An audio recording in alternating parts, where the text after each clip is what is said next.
ఎరపతినేని శ్రీనివాసరావు గారు గురజాల ఎమ్మెల్యే వారి ఆధ్వర్యంలో తంగిడ నాయకుడు అంట చికెన్ భాష, సయ్యద్ భాషానో చికెన్ భాషానో అంటారు.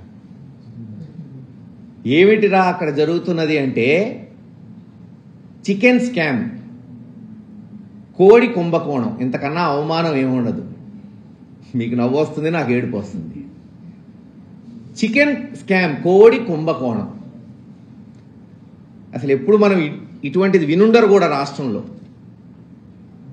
మండలంలో గతంలో సరే ఏ పార్టీ అధికారంలోకి వచ్చినా గతంలో వైఎస్ఆర్సీపీ ప్రభుత్వం ఉన్నప్పుడు కూడా 3-4 కోళ్లు అమ్ముకునేవాళ్ళు తెచ్చి తెలంగాణ నుంచో కోళ్ల ఫారాల నుంచి. కానీ గత 9 నెలల నుంచి ఉన్న వాళ్ళందరినీ బెదిరించి ఓ చిన్నగాలపాడు వ్యక్తున్నాడు వెంకటరెడ్డి అని పక్క మండలం కారంపూడి అతను, నడికుడిలో మరొక చౌదరి గారు, ఇలా అనేక మందిని బెదిరించి అందరి చేత మూయిపిచ్చేసి హోల్సేల్ మార్కెట్. ఎరపతినేని శ్రీనివాసరావు గారి ఆధ్వర్యంలో అక్కడున్న పోలీసులు వీళ్ళని పిలిపించి వెంకటరెడ్డి అనే వ్యక్తిని నీ మీద కేసులు పెడతాం, రేప్ కేసు పెడతాం, గంజాయి కేసు పెడతాం, అసలు నువ్వు షాప్ తెరిస్తే నీ దగ్గర పనిచేసే వాళ్ళని తీసుకొచ్చి ఇరగదీస్తాం, తంతాం అని బెదిరించి అతన్ని మూయిపిచ్చేశారు. చివరికి ఏం జరుగుతుంది? పక్క మండలాల్లో అంతా కోడి చెప్తేనే సిగ్గాసం చెప్పాలంటే ఇవన్నీ 90-95 రూపాయలకు అమ్ముతుంటే వీళ్ళ మటుకు 120 రూపాయలు 125 రూపాయలకు అమ్మాల్సిందే. అనుకోవచ్చు, ఏందబ్బాయి కోళ్ళు అమ్మితే ఏం డబ్బులు వస్తాయి, ఈ పనికి మాలిన పని ఏంది, ఈ సిగ్గుమాలిన పని ఏంది తెలుగుదేశం నాయకులు చేసేది ఏంటంటే రోజుకు 2000 కోళ్ళు అమ్ముతారంట. సుమారు 50,000 రూపాయలు రోజుకు లాభం. ఊహించండి, 50,000 రోజుకు లాభం, నెలకి 15 లక్షలు, సంవత్సరానికి 1,80,00,000 నుంచి 2 కోట్లు ఒక్క దాచేపల్లి మండలంలో. ఇది ట్రయల్ రన్ చేశారు. ఇప్పుడేంది, నియోజకవర్గం మొత్తం కూడా ఆవిష్కరించాలి. ఈ గొప్ప పని నియోజకవర్గంలో ఉన్న గురజాల మండలం, మాచవరం మండలం, పిడుగురాళ్ల మండలం, పిడుగురాళ్ల పట్టణాలకు తీసుకెళ్తే సంవత్సరానికి కనీసం ఒక 6 నుంచి 10 కోట్లు సంపాదించవచ్చని ప్రణాళిక చేస్తున్నారు. నేను అడుగుతున్నా ఈ రోజున చంద్రబాబు నాయుడు గారిని, లోకేష్ గారిని, దీని కొరకైనా ప్రజలు మిమ్మల్ని గెలిపించింది? కోళ్ళు అమ్ముకోవడానికి,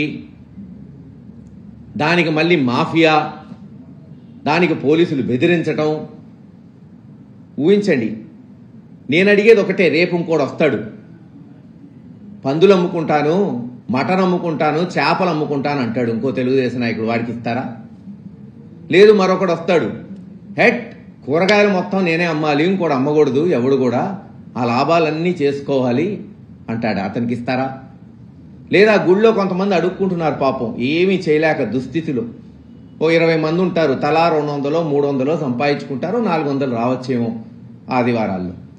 ఇంకోటి వచ్చి వాళ్ళందరినీ తీసేయి ఆయనకే అవకాశం ఇవ్వమంటాడు. ఇస్తాడా ఎరపతినేని శ్రీనివాసరావు గారు? ఏంది కుంభకోణాలు?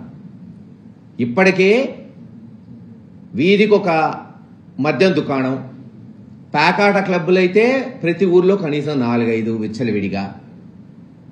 ఇవి చాలన్నప్పుడు ఇప్పుడు కోడి, ఇంకా ఆ తర్వాత ఎన్ని చూస్తాము. తక్షణమే అధికారులు దీంట్లో ప్రమేయం ఉన్న వాళ్ళని ఆపి, అలాగే నష్టపోయిన వాళ్ళని పిలిపించి చిత్తశుద్ధి ఉంటే న్యాయం చేయమని డిమాండ్ చేస్తున్నాం. లేకపోతే ఇది ఇంతటితో ఆగదు. ఒక కొత్త విష సంస్కృతిని తీసుకురావద్దు. సరే, వైన్ షాపులు లాక్కున్నారు, బెల్ట్ షాపులు చేసుకుంటున్నారు, మైన్లు మీరే చేస్తున్నారు, సరే ప్రభుత్వం ఇస్తుంది కాబట్టి అధికారం. ఈ ప్రైవేటు వ్యాపారాల్లో కూడా అధికార పక్షమే చెయ్యాలంటే చట్టం చేయండి అసెంబ్లీలో.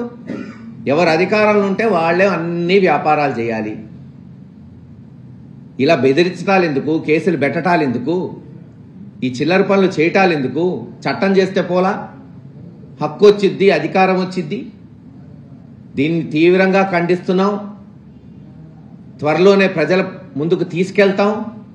ఇప్పటికన్నా తాడేపల్లి, అక్కడ అమరావతిలో కూర్చొని నీతులు చెప్పటం కాదు. ఎమ్మెల్యేలు చెత్త చేస్తున్నారు ఇలా చేస్తే అని. చెత్త అయిపోయింది ఆల్రెడీ. పార్టీ సంవత్సరంలోనే భ్రష్టు పట్టిపోయింది.